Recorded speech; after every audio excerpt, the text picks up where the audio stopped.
Hello students, welcome to this session. In today's session we are going to discuss some of the laws related to children in our country. Government of India has throughout the years understood the importance of protecting children and giving them a good life, and has revised and modified laws as and when needed. According to international law, a child means every human below the age of 18 years. Childhood is a process through which every human being passes. It is understood that children have different experiences during childhood, and it is most vital that all children need to be protected from abuse and exploitation. Children need more attention and protection by law because children are more vulnerable than adults to the conditions in which they live. In most societies, children are viewed as their parents' properties, and hence, instead of being guided by the adults, their life is decided by the adults. It is observed that children are particularly vulnerable to exploitation and abuse. Now, we are going to look at the rights of children in three parts. Part 1 will be about children's rights in general. Part 2 will be about rights of children with disabilities, and part 3 will be about certification for children with learning disabilities. Part 1, Rights of Children as per the Constitution of India. The Constitution of India guarantees certain rights to all the children. These include rights to free and compulsory elementary education for all children in 6 to 14 years of age group. Article 21A. Right to be protected from any hazardous employment till the age of 14 years. Article 24. Right to be protected from being abused and forced by economic necessity to enter occupations unsuited to their age and strength. Article 39E. Right to equal opportunities and facilities to develop in a healthy manner and in conditions of freedom and dignity, and guaranteed protection of childhood and youth against exploitation and against moral and material abandonment. Article 39F. Right to equality. Article 14. Right against discrimination. Article 15. Right to be protected from being trafficked and forced into bonded labour. Article 23. Right of weaker sections of the people to be protected from social injustice and all forms of exploitations. Article 46. Coming to part 2, Rights of Persons with Disabilities Act RPWD, which was formed in 2016. The RPWD Act replaces the previous act, which was called Persons with Disabilities Act PWD 1995. It talks about equal opportunities, protection of rights and full participation of persons with disabilities. The PWD Act provided for preventive and promotional aspects of rehabilitation like education, employment, vocational training, reservation, research and manpower development, creation of barrier free environment, rehabilitation of persons with disabilities, unemployment and establishment of homes for persons with severe disabilities, etc. The RPWD or Rights of Persons with Disabilities Act of 2016 adds to the PWD Act, where disability has been defined based on an evolving and dynamic concept, which means that the disability can develop and change over time.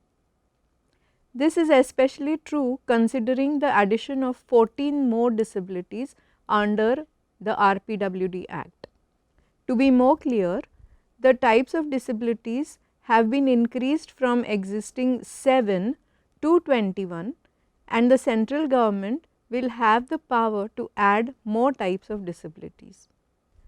The person with benchmark disability are defined as those certified to have at least 40% of disabilities specified by the RPWD Act. Responsibility has been cast upon appropriate governments to take effective measures to ensure that the persons with disabilities enjoy their rights equally with others. Additional benefits such as reservations in higher education not less than 5%, reservations in government jobs not less than 4%, reservation in allocation of land, poverty alleviation schemes, 5% allotment. Every child with benchmark disability between age of 6 to 18 shall have the right to free education. Government funded educational institutions as well as government recognized institutions will have to provide inclusive education to children with disabilities. For strengthening the Prime Minister's Accessible India campaign, stress has been given to ensure accessibility in public buildings, both government and private, in a prescribed time frame. The Act provides for penalties of offences committed against persons with disabilities and also violations of provisions of the new law. Whoever intentionally insults or intimidates a person with disability or sexually exploits a woman or a child with disability shall be punishable with imprisonment between 6 months to 5 years and a fine. We come to an important topic of UDID or Unique Disability ID card.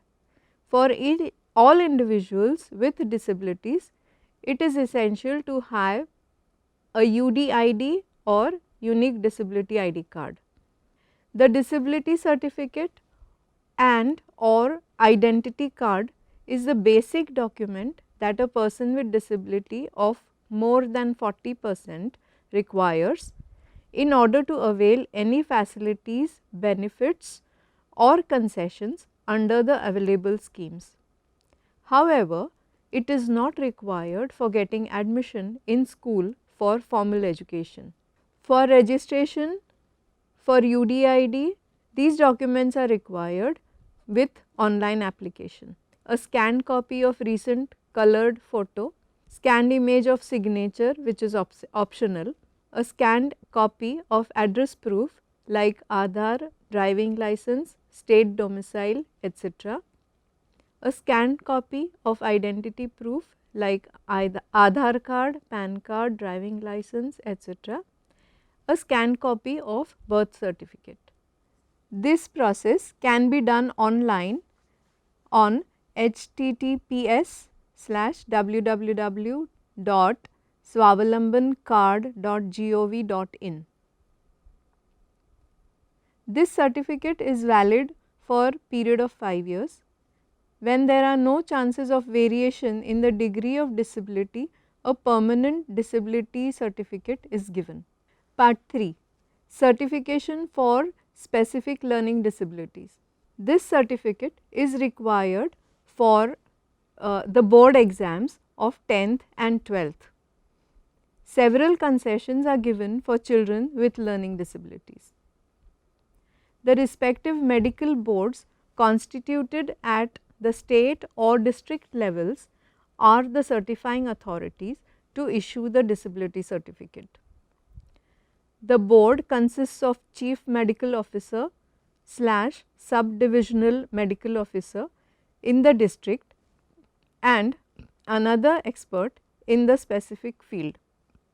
Example, a psychiatrist or a clinical psychologist or a teacher in special education in case of intellectual disabilities, which include SLD or specific learning disabilities and ASD or autism spectrum disorder.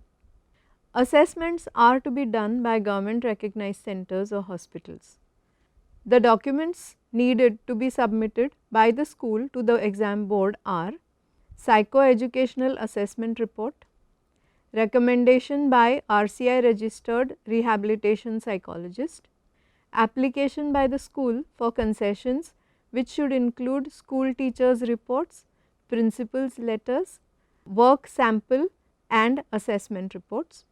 All these documents are to be submitted to the school board for availing concessions like extra time to write the exams, use of calculator during the exams, overlook spelling mistakes, support of a reader or a scribe or a writer to write the exams, exemption from second language.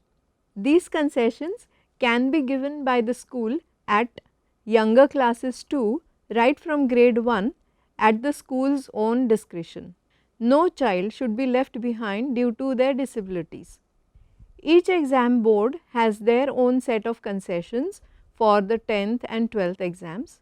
For more information, one can visit their respective websites. It is important and heartening to note that all school boards have deemed inclusive education and special education services mandatory in every school. To summarize, we talked about children's rights in India. We discussed it in 3 parts: 1 for all children, 2 for children with disabilities, and 3 for children with specific learning disabilities. We also got to know about importance of having a UDID or unique disability identity card and how to procure it. We understood that UDID is essential to avail the benefits and concessions under the RPWD Act of 2016. This was just an introduction to the child's rights, and those interested could visit the government websites which gives in detailed description of each of these articles in the Act. Hope this knowledge will help you become aware of the rights of children and help those in need.